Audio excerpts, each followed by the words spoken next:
نزنیم؟ چیو نزنیم؟ اسرائیلو نزنیم؟ اسرائیلو چرا نزنیم؟ کی گفته نباید بزنیم؟ جوابه های هوی.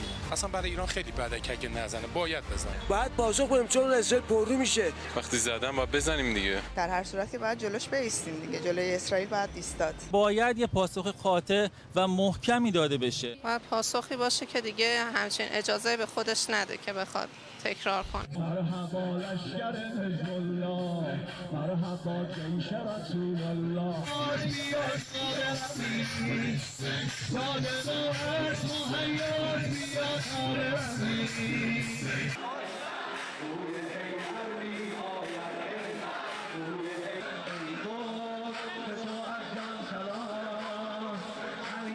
این درگیری اجتناب ناپذیره، دیر و زود داره، سوخت و سوز نداره. متاسفانه کشور ما صدمات زیادی در زمان حضور جمهوری اسلامی دیده و بعد از این هم بیشتر خواهد دید.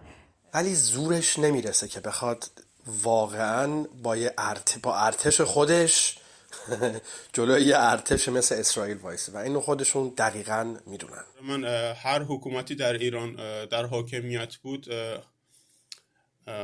همین واکنش رو نشون میداد. الان دلایل کافی برای اتمی شدن ایران وجود داره و ما با جمهوری اسلامی و بعد از جمهوری اسلامی به بازدارندگی اتمی احتیاج داریم.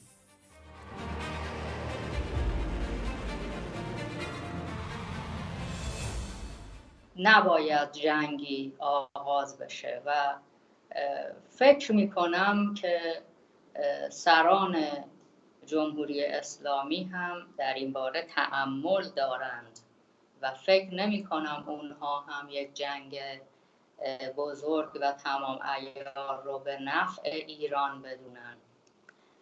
ولی در هر حال هر گامی ولو کوچک در مسیر جنگ برداشتن میتونه آسیب‌های بزرگی داشته باشه، چون قدم بعدی رو طرف مقابل برمی‌داره.